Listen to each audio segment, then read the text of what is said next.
আগের পার্টেই তোমরা দেখলে মাদার্স ডে সেলিব্রেট করার পর আমি আর বাবা বেরিয়ে পড়েছিলাম কোথাও একটা যাওয়ার জন্য। তো এই ব্লগে তোমাদের সামনে শেয়ার করতে চলেছি এরপর আমরা কোথায় গেছিলাম। দিন ছিল বিন্নগরে মা উলাইচণ্ডীর পুজো। কথিত আছে এই পুজোটি হয় বুদ্ধ পূর্ণিমার দিন এবং জানা যায় বাণিজ্য করতে এসে শ্রীমৎ সওদাগর ভাগীরথী নদী দিয়ে সিংহলে যখন যাচ্ছিলেন তখন প্রাকৃতিক দুর্যোগের জন্য উলাতে এসে তিনি থেমেছিলেন এবং তিনিই প্রথম মা চণ্ডী অর্থাৎ উলাইচণ্ডী দেবীর পুজো শুরু করেন। প্রতি বছর শুক্লপক্ষের পূর্ণিমাতে মা উলাইচণ্ডীর মেলা উপলক্ষে লোকের আগমন ঘটে এখানে। শ্রী শ্রী চণ্ডী মাতার পুজো দিয়ে শুরু করে তারপর শ্রী শ্রী বিন্দুবাসিনী এবং মহিষমর্দিনী মাতার পূজার্চনা দিয়ে বুদ্ধ পূর্ণিমার পূর্ণ লগ্নে বিন্নগরের এই জাতীয় উৎসব জমে ওঠে। ও প্রথমে তো বলে দেওয়াই হয়নি, বিন্নগরের প্রাচীনকালের নাম ছিল উলা। এই নামকরণ নিয়ে তবু বহু মতভেদ রয়েছে। কারো মতে নদীর স্রোতধারা অনুযায়ী উলুখড়ের বন ছিল এবং উলুখড়ের বাণিজ্য থেকেই এই জনপদটি গড়ে ওঠে এবং নাম হয় উলাগ্রাম।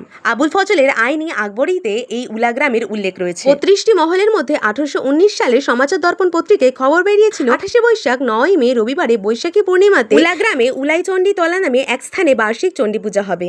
ওই দিন গ্রামের 3 পাড়ায় 12বারে 3 পূজা হবে। দক্ষিণ পাড়ায় মহিষমর্দিনী, মধ্য পাড়ায় বিন্দুবাসিনী এবং উত্তর পাড়ায় গণেশ জননী দুর্গা। পাশাপাশি জনশ্রুতি আছে কলেরা রোগ থেকে মুক্তি পাবার জন্য এই দেবীর পূজা করা হতো। তিনি হলেন উলাইচণ্ডী। তিনি ছিলেন রক্ষাকারী। পাল যুগের পর রাজা শশাঙ্কর আমলে জাতিভেদ প্রথা বিলুপ্ত প্রায় হয়ে গেছে। বলা যায় হারি সম্প্রদায়ের লোকেরা এই পুজোকে আঁকড়ে ধরলেও এই পুজো ক্রমে ক্রমে হস্তান্তর হতেই থাকে। পরবর্তীকালে নদিয়ার রাজা রাঘব রায় এই পুজোকে শক্তি দেবী পূজায় রূপান্তরিত করেন এবং তার প্রচলিত নিয়ম অনুযায়ী প্রথমে হারি সম্প্রদায়ের লোকেরা, তারপর নদিয়ার রাজারা, তারপর মুস্তাফি এবং অন্যান্য সম্প্রদায়ের লোকেরা পুজো করেন। এখন না অনেকটা রাত হয়ে গেছে, 10টা 59 বাজে। এখন আমি একটু বাড়ির দিকে যাই। গিয়ে ফ্রেশ হয়ে আমাকে আবার একটু বেরোতে হবে। দাঁড়াও তার আগে মাদার্স ডের জন্য খাওয়া দাওয়া কি হলো সেটাই তো তোমাদের সাথে শেয়ার করলাম। বাড়ি যেতে একটু লেট হয়ে গেছে, তাই লেট করেই ডিনারটা কমপ্লিট করেছিলাম। ডিনারে ছিল paneer tikka, butter masala, drums of heaven এবং পোলাও। আমি ডিনারটা কমপ্লিট করে রেডি হইনি, ততক্ষণ তোমরা ওয়েট করো নেক্সট ব্লগের জন্য। টাটা।